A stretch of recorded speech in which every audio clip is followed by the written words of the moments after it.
We trust doctors and nurses to look after us and help make us feel better when we fall ill, but sometimes that doesn't always happen. Imagine you going to hospital for a routine surgery. You're laid on the operating table and you start to feel the anaesthesia kick in, and you start to think about how you're going to wake up and you're going to be on the road to recovery. However, for Ekatrina Fedyaeva, this didn't happen. She woke up to find out that she had been embalmed alive.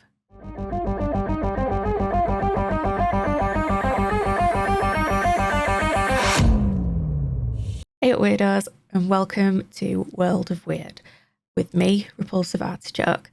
This is my brand new channel where I'm going to be taking a deep dive into all the weird things that go on in the world, from cults to cryptids and just the dark side of humanity. Because this is a new channel, I'd really appreciate it if you can do all the YouTuber things like subscribe, all that jazz, and then I know that you want to actually hear more stories from me. This one's going to be a bit of a short one because there isn't that much I could deep dive on.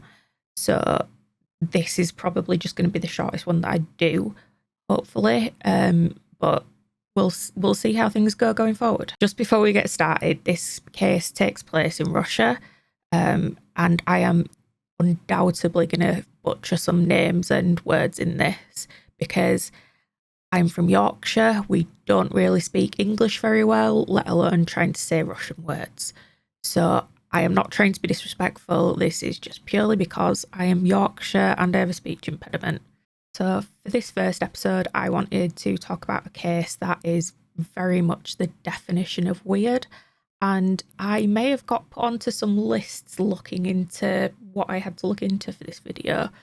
So I appreciate you guys for listening, and hopefully I am going to be here to do another one and haven't been put into some sort of federal jail. But let's go.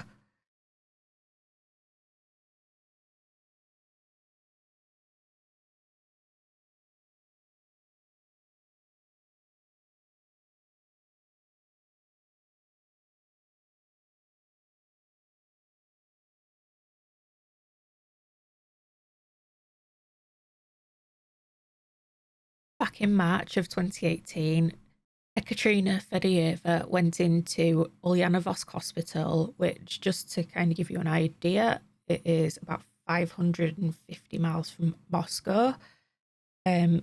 Surgery she was going to have was just a routine surgery to have some cysts removed from her ovaries. The surgery went ahead fine and she was taken into recovery, where her mother, Galina, and father, Igor Aryosnikova, were at her side. During the recovery process, her mother, Galina, had said her legs were moving, she had convulsions, her whole body was shaking. I put socks on her, then a robe, and then a blanket, but she was still shivering to such an extent. I can't even describe it. No doctor came to see her, although she was coming round from anaesthetic. She also said that she had chronic stomach pain and vomiting.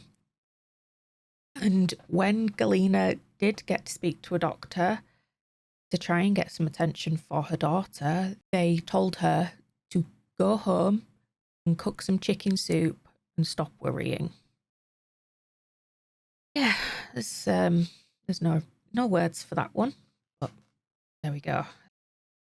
Now, there's a lot of mixed opinions around on how everything happened that took place. If you look at local news reports, they said that it was a wound that was flushed out with the wrong thing.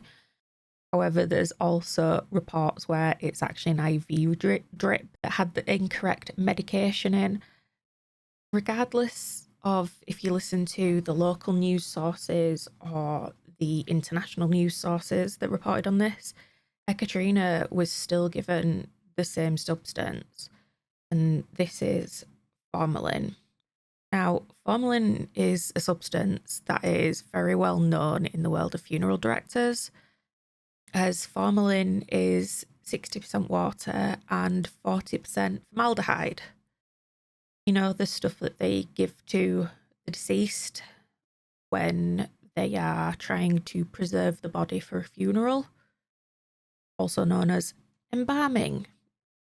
But formalin specifically actually has a higher percentage of formaldehyde as what the, I suppose, embalming fluid has. So when Ekatrina was finally seen by the doctors, she was deteriorating so badly that they gave her 10 litres of saline, which is what she should have been given in the first place, but you know. She was also given apparently 52 other drugs to try and counteract the, I suppose, embalming process. But at this point, it was a little bit too late. When Katrina's mum, Galina, went in search of doctors to try and find out what was going on and what was actually wrong with her daughter because she knew that this wasn't normal, she found the doctors to be in a huddle, and they were discussing how to tell her parents that they had made such a terrible mistake, but they didn't exactly admit what had happened. The female chief doctor that Galena spoke to said, "A medical mistake took place. She's now in a coma. Her heart, her lungs, and liver have stopped working, and she is attached to an artificial lung ventilator." As a parent, not only having to hear that, but then to later have to find out that they're the reason that this happened, and they just can't admit to what had happened and just call it a mistake. That, yes, it is a mistake, it's their mistake, but they're not admitting to that. That must be absolutely awful. Like, I'm not a parent, so I couldn't ever think about how that would happen to me, but or how I would feel, but you have to just at least own up to it, for God's sake. Ekaterina was then flown to the ICU at a hospital in Moscow, where she remained on life support due to multiple organ failure. However, at this point, formalin had been in her system for over 14 hours. This would mean essentially that it would have eroded her body from the inside out. I did also find an article from Vice which suggested that, according to fact checkers, Snopes, I believe it's called, the claim that she was embalmed alive with a formalin drip could be false because they spoke to a mortician named Caleb Wild, and they explained that formalin has a very potent smell that burns when you breathe it in. So it could be a stretch that the hospital staff wouldn't have noticed if they'd mixed the two up, and that it was more probable that they would have used it for sanitizing the operating room before the operation. However, my personal theory behind it is kind of that if it did happen how we're told that it did happen, through an IV drip or flushing a wound, if the room that they sanitized with formalin already had the scent of formalin in it, it could have been missed because you would already have that burning smell in your system. So it could make it harder for them to notice it. But that's just me, that's just my theories. Please do not take anything I say as fact, because I am just someone that spends most of their time looking down rabbit holes at weird things on the internet, and now is apparently writing stories about them. Give me a reason to actually do this rather than just sitting here and talking to myself. Unfortunately, on the 5th of April 2018, Ekaterina would tragically pass to multiple organ failure. Her family understandably referred to the doctors at the previous hospital as pure murderers, which I really don't agree with at all. They also said people who performed the surgery already knew that they infused something wrong. They needed to take some urgent measures, but they did nothing.